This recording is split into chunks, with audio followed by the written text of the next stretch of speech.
is Jeff Koinange live. Tonight, Inspiration Thursday is on hold following those dramatic events. Dramatic is the word in our National Assembly. Did you capture those scenes? They're calling it the House of Shame. We're calling it State of Confusion. Is it? Well, security bill has passed into law, awaiting a sanction by the president. Tonight, two of the protagonists of this bill talk about the good, the bad, and the ugly. On my far side, he's Member of Parliament for Garissa Town. Also happens to be the House Majority Leader, Aden Duale. In the middle, the man in the middle, Member of Parliament for Gem, is also the House Minority Leader, Jakoyo. Deputy House Minority Leader. The answer is going to kill us. I know. Yeah. Jakoyo Midiwo. Gentlemen. Thank you. Thank you for coming. Appreciate it. House of Shame, gentlemen. House of Shame. Do you agree? Mheshimiwa? No, not quite. House of debate. House of respect. We may have done things away from the expectations of the general public. But I think it's good to tell Kenyans that I think debate creates order. And what should be questioned is why and how is it we didn't get a chance to debate with decorum in an orderly manner. We did not. We did not. So it is members of the House of Shame, not the House of Shame. I mean, I'm saying members behaved shamefully. Yeah. But the House is an honorable House. The House is still intact? And I think we need to look at our Parliament 100 years from today. We need to keep that dignity intact because the laws we enforce in our country, like the one we try to implement, can only originate from that August. So I think whatever may have happened is unfortunate. But I think let us deal with the doers. I think we were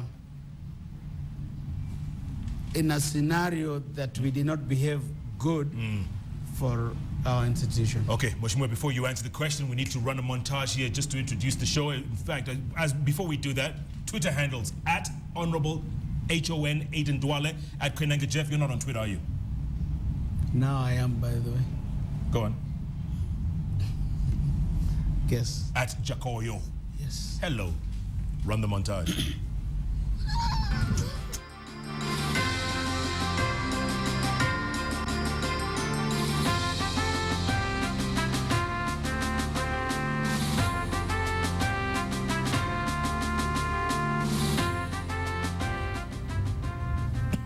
You heard that. At Jakoyo, at HON Aden Duale, at Koinange Jeff. The hashtag is JKL. Mheshimiwa, House of Shame, your thoughts? I think the House of Parliament, and more specifically the National Assembly, as an institution, is, you can call it the House of Shame because the practitioners are the members of Parliament. In my opinion, they did behave well today, not as per the standing orders, and as per the rules and regulations that govern the National Assembly.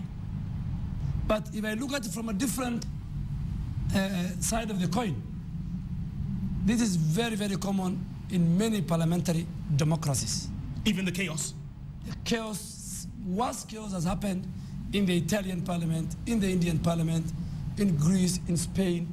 So such things in very hot acrimonial debate, this kind of situation happened.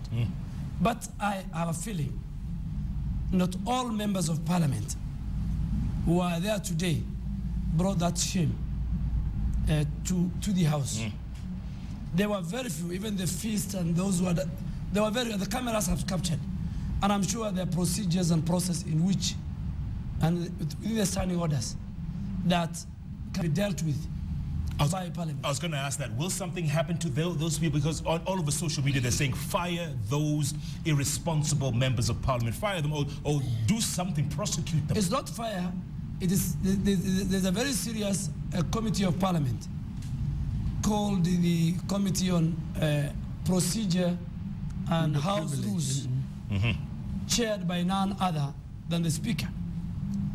So any such incidents where even issues happen outside the chamber, in the bar, in the lounge, in the offices, those incidents are referred to that committee, and the penalties involved in those different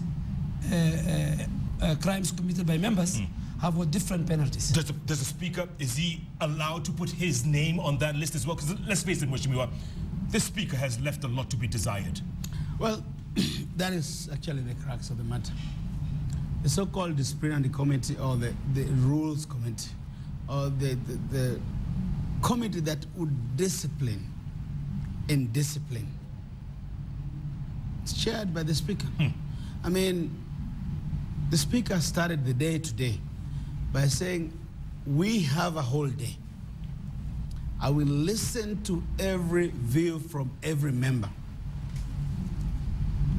But the Speaker then started proceedings by gagging members from the opposition. The Speaker, you know, Jeff, getting angry is not the duty of the Speaker. Getting angry cannot be the duty of an arbiter. And I was really disappointed, to say the least.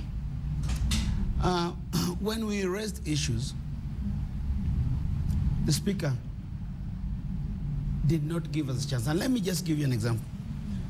TJ Kajwang, the MP of one of these Nairobi constituencies, who is also a member of the Legal Affairs Committee, sat with my colleague. And also, let me also thank him for yesterday being magnanimous enough to put some MPs together. And the committees, and they sat for 13 hours to make sure today is not as acrimonious as it turned out to be. And how did yesterday go? Was it very peaceful? Yes, agreed. Yeah. Yesterday, in fact, we have zeroed down to all the controversial clauses in the bill. In the proposed. So that's not a bill. It's in the proposed bill. Okay. We harmonize them and come to a well thought out bipartisan document that can be adapted. Okay, mention some of the key highlights of this law now. Before even I go to that, I agree with my colleague that we have done well yesterday. 13 hours with the committees, with individual members who had amendments. But from where I sit, what happened today can solely be blamed on individual members of Parliament, of the National Assembly. Because I think the Speaker suspended the House, not once, not twice, not thrice. We went for lunch, we had different kamkunjis. The Speaker came back and still gave members of Parliament opportunity.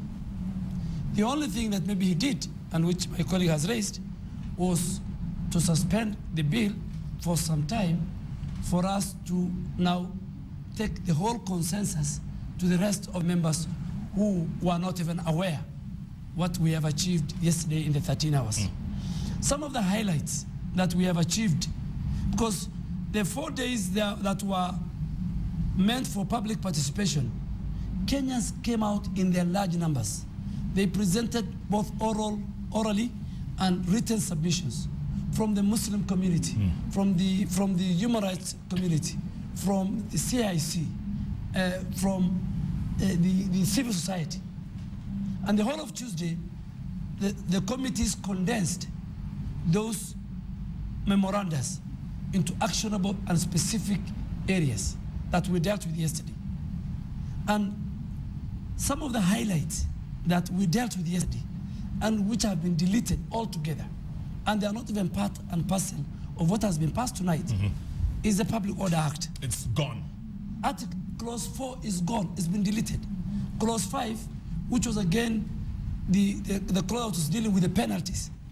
You know, clause 4 was giving powers to the cabinet secretary to designate specific areas for picketing, for demonstrations. The committee felt that was contravening the constitution.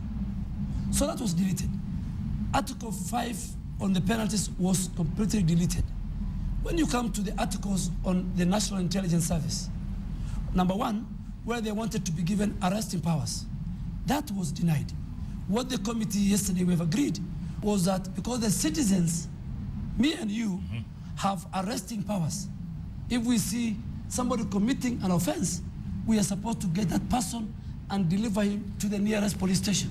So we say that is the same powers they will have. An NSIS guy, if he sees a terrorist or anybody committing a crime, all that he has in law is to pick that guy and take him to the nearest police station. There was a controversial issue that was infringing on the Bill of Rights on Article 29 and Article 50, that they wanted an extension from the 24 hours granted by the Constitution to hold a suspect, okay, to 36. We've denied, we've said it has to be, so we deleted it. Come to the areas that the Muslim community had issues with, where there was saying a place of worship used by terrorists. We have said no. Why do you have to specify and limit the scope? We replace it with any place in the country or any premises. For to be more specific, the word put there was any premises. The other controversial was the interception of communication. The powers NIS wanted to tap communication in arresting, in detecting terrorists. We have said in the bill, which is now heading to the president, that that power needs Parliament to regulate. So we have asked the Cabinet Secretary to bring regulations to Parliament. Parliament, through our committees, will look at those regulations, and the regulations that will be approved by Parliament, under what circumstance they can tap phone or your... Yes. Okay. So, and finally, there were many, and I want to say it here. You know, there's a difference between, as you said, let's talk about what consensus we built. And I want to say it. The Muslim community that I belong to presented serious amendments. Some of the amendments in the order paper, which were in my name, which again were carried by the committee, or from that community. So what I'm saying is, as when we sit here, and if you ask Honorable TJ Kajwang, Honorable Kaluma, who sat with me for those 13 hours, many of the court leaders, we have agreed and zeroed down on the issues, all the issues raised by Charles Nyachai. And I want to challenge people. Anybody who wants to look at the bill should look at the bill now, which is in the form of a vellum heading to the president. Things have been done. But as my colleague is saying, I think there was a problem in terms of how do we come to leadership. So why the noise? Why the kelele? Why the chaos? I will tell you, I am an early riser. And I take my job very serious because I don't think we do our job for free. We do our job and we are paid for it. I was in town at 6:30 in the morning. The number of policemen cordoning Parliament, I don't know from who. The number was phenomenal, breathtaking. So I went to the gym. From the gym, I walked into Parliament. I'm told whoever drove in there, their security were either disarmed. In fact, the security of Millie Odhiambo was beaten by fellow policemen. So we came to the chamber. The noise is this. People are scared. I was in Parliament last night until 10 p.m. You were there at 10 p.m. I was waiting for the amendments. What are the agreements amongst the committees? They are very good agreements. We come to Parliament, the Speaker says, look in the order. That I have been in Parliament for 12 years, over 12 years. I have never seen any ruling where the Speaker says, where the Speaker has ruled that you are not given time to go and read and synthesize. In fact, the Speaker, let me just tell you, was being a bit abusive. Because last week I wasn't there. He said some people were somewhere gallivanting, doing all this. You know, when Speaker talks like that, it talks to some of us who are actually seasoned members of Parliament. It's offensive. And then he gets angry. Which bill would not raise eyebrows, Jeff, that has 106 amendments that do not require Kamkunji? When Marenda led us, when Kaparo led us, when there's controversy that would really annoy the country or even cause a lot of commotion in the country, there's Parliament established something over the years called Kamkunji. We went today, the Speaker's office, Majority Leader was there. He said, let us go back in. We deal with the Kanseri issue in the morning. Then in the afternoon, in the interlude of lunch, we walk members through the agreements of yesterday, of yesternight. Then we'll deal with, but we'll deal with Kayseri and CDF. Those were the three issues. That was never to be. But let me just say this. Let me make an observation. How is it, and how can it be possible that a parliament which is run by law can have a maize be taken away from parliament through the back door, and then will be brought back through the front door? When we left, parliamentary procedures require, and I hope Justin Muturi is seeing and listening. When you stop a debate, there's something called the committee chair, which is called committee of the whole house, to report progress. When you came back, they said you begin from clause 4.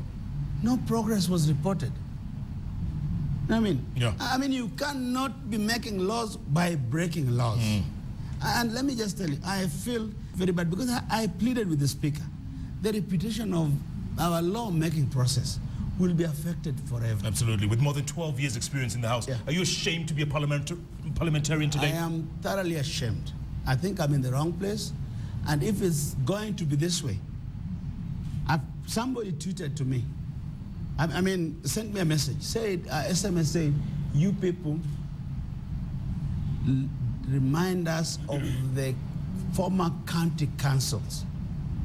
I think we look like councillors.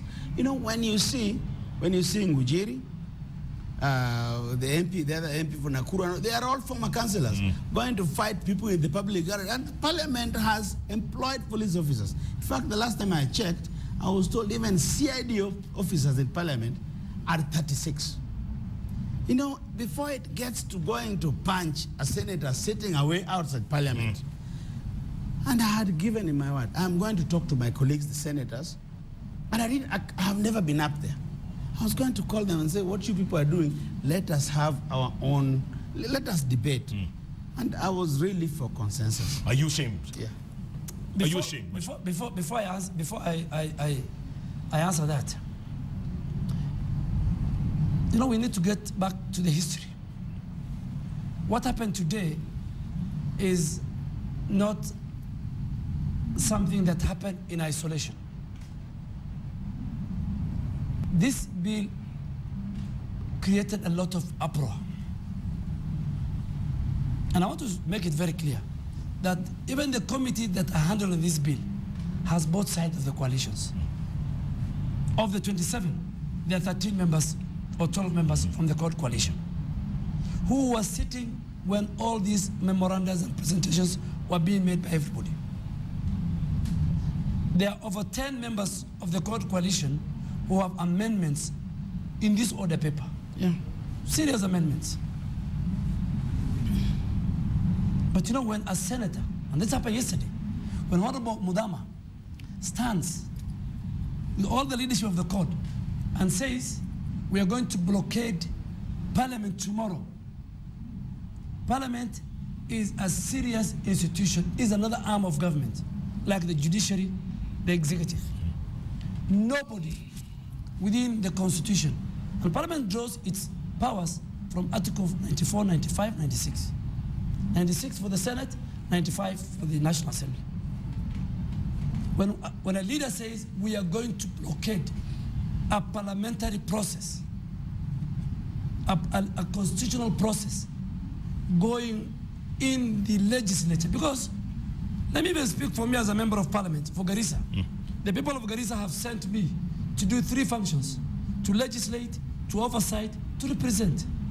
They did that through elections. They have elected me. Yeah. Nobody, even a court of law, cannot stop me. What the court of law can do, whatever product that comes out of parliament, the court can say that product is unconstitutional. So when the court leadership, when those of us who are sitting with the court leaders, the other section of the court leadership was saying tomorrow morning we are going to blockade. Every government, including this government, the security arms have an obligation to make sure that an institution that represents the will of the people of Kenya cannot be stopped by anybody. Let me finish. Yeah. So that is why government had an obligation provided security. And everybody came in. And if I go in, I investigated the incident of Honorable Midiwo. I mean, we have 349 members, 349 bodyguards. Why only that one? I was told there was an alteration between him, that person, and because that matter came to the speaker. Yeah. What happened again? When we were in the chamber, and even agree with him, and we wanted to develop consensus, the 4 senators, and you know, I don't want to speak for Boni Khalwale, Honorable Boni Khalwale, or Honorable Mudama, but I have a lot of respect for Honorable Wetangula and Honorable James Orengo. Orengo, who has been my lawyer till now. I know they can do better. Yeah. And my colleague can agree with me. When they came there, the speaker's gallery, you sit there and the authorization of the speaker. When they came there, and the clips are there, basically, they fueled and incited the core leaders. They started the songs Mapambano. And what made other members, and if those 2 members, as my colleague said, are councillors, Simba Arati from the Core Coalition and many others are councillors. So we have many councillors. It's not a preserve of the Jubilee Coalition. Gentlemen. So what I'm saying, for me, yes, the action of some particular members of parliament was shameful. Was very shameful. Not you per se. Of course, each and every of the 349 members have been elected by a constituency. And I think every constituency must judge its member of parliament. Okay. But in a nutshell, yes, I want to assure the country that the proposal that was presented to parliament, which had so many issues from all corners, the Muslim community, the civil society groups, the human rights, Charles Nechai of CIC, I want to say that 90% of those issues, particularly concerning those bodies, have been sorted out in this bill. Let's take a break. Let's take a break and talk more about this bill. When are you taking it to the president, by the way, tomorrow? That you'll ask the guy who keeps the diary of the president. But you're ready to take it? No, it's the staff, the clerk, and the speaker. I have no mandate under my office. I'm sure you'll be in the picture, though. Oh yes, I'll be invited. And the best place to be invited is State House. At Honorable, at HON Aden Duale, at Midiwo, Jakoyo, at Jakoyo, come on. At Koinange. The hashtag is JKL. We are breaking down the security bill, which is now law, awaiting assent by the president. This barge is hot. It is smoking. We want to know, are these the people we elected to be our leaders? And guess what? 2017 is not far away. Let's take a break. Come back in a moment. Fire extinguisher not required today, huh? No, you don't need it.